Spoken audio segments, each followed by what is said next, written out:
क्या होता है जब कोई राष्ट्र बार बार परमेश्वर की चेतावनियों को अनसुना करता है? जब नेता भ्रष्ट हो जाए और जनता मूर्तियों की पूजा में डूब जाए, क्या उस राष्ट्र को फिर से खड़ा किया जा सकता है?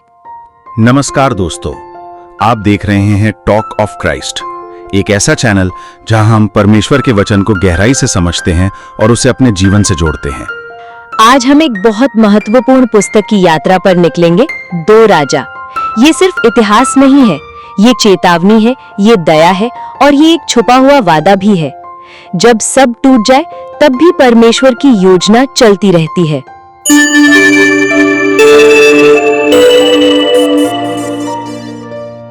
दो राजा दो राजतंत्रों की कहानी है। उत्तरी राज्य इज़राइल 10 गोत्रों का था, राजधानी समरिया। दक्षिणी राज्य यहूदा 2 गोत्रों का था, राजधानी यरूशलेम।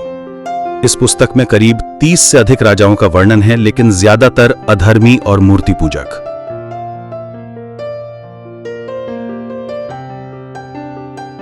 राजा अहज्या बीमार पड़ता है और बेलजेबूब नामक झूठे देवता से परामर्श लेता है। एलियाहू उसे परमेश्वर के न्याय का संदेश देता है और फिर एक दिन आग का रथ और अग्नि के घोड़े एलियाहू को आकाश में उठा ले जाते हैं। एलीशा अब नया भविष्यवक्ता बनता है और उसकी सेवकाई में कई अद्भुत कार्य होते हैं। यरीहो का पानी शुद्ध करना, शुनेम की स्त्री का पुत्र जीवित करना, हजाएल और येहू की राजाओं की भविष्यवाणियां। 2 राजा 2:9 में लिखा है, तू जो कुछ चाहता है कह कि मैं तुझसे किए जाने से पहले तेरे लिए क्या करूं।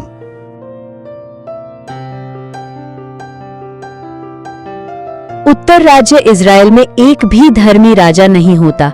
राजा येहू को परमेश्वर ने अहाब के घराने का अंत करने के लिए उठाया, लेकिन वो खुद मूर्ति पूजा से पूरी तरह से नहीं बचता।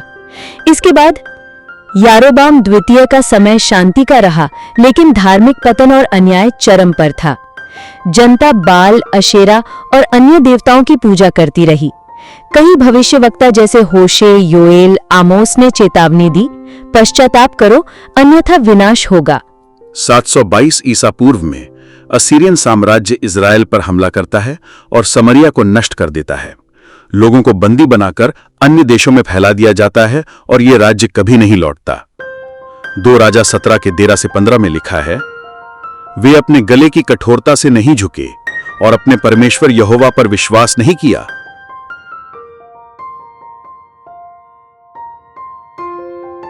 यहूदा में कुछ अच्छे राजा आते हैं, जैसे हिजकिया। मूर्तियां हटवाता है, मंदिर की सफाई करता है, अशूर की धमकियों के सामने घबराता है, लेकिन यशाया भविष्यवक्ता उसे मार्गदर्शन देता है। परमेश्वर एक ही रात में 1,85,000 अशूर सैनिकों को मार गिराता है।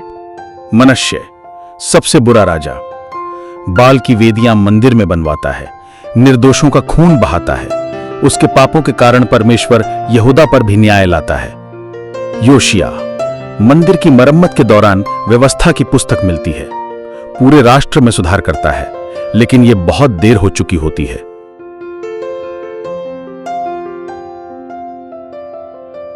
बाबिलोन के राजा नबूकदनेस्सर कई बार हमला करता है। अंततः 586 ईसा पूर्व में यरूशलेम की दीवारें तोड़ी जाती हैं, मंदिर जलाया जाता है, राजा सिदकिया को अंधा कर बंधुआ बना लिया जाता है। 2 राजा 25:9 में लिखा है, उसने यहोवा के भवन को और राजभवन को आग लगाई।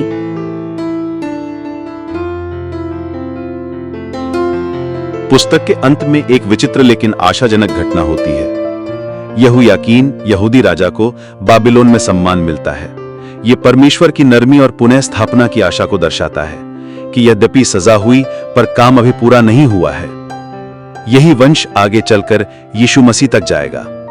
2 राजा सिर्फ इतिहास नहीं है, यह हम सब के लिए चेतावनी और अवसर दोनों है।